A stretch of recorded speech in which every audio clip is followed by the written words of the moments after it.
একের পর এক নতুন ধারাবাহিক আসছে এবং তাতে ফিরছেন জনপ্রিয় সব তারকা।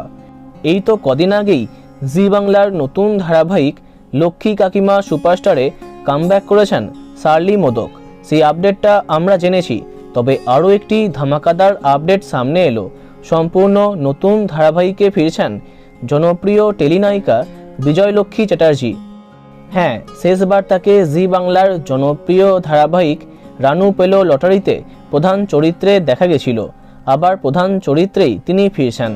শোনা যাচ্ছে তিনি যে ধারাবাহিকটি নিয়ে আসছেন সেটার প্রথম প্রোমোশুট এখনও সম্পূর্ণ হয়নি, তবে কথাবার্তা সব কিছু হয়ে গেছে।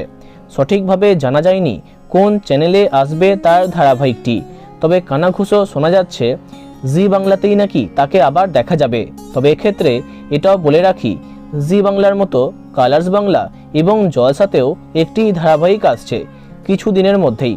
সেই ধারাবাহিকেও থাকার চান্স কিছুটা আছে। অভিনেত্রীকে এই সমস্ত বিষয়ে প্রশ্ন করলে তিনি এখনই কিছু মন্তব্য করতে চাননি।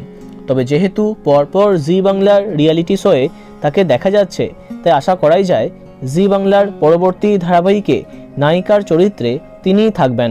খুব শীঘ্রই তার প্রথম প্রোমো সামনে আসছে। তো বন্ধুরা, আপডেটটা কেমন লাগলো কমেন্টে জানাতে পারো। ভিডিওটি লাইক এবং শেয়ার করো। আর এই টাইপের ইন্টারেস্টিং ভিডিওস পেতে সাবস্ক্রাইব করো কারেন্ট বস, আর পাশে থাকা বেল আইকনে ক্লিক করতে ভুলো না।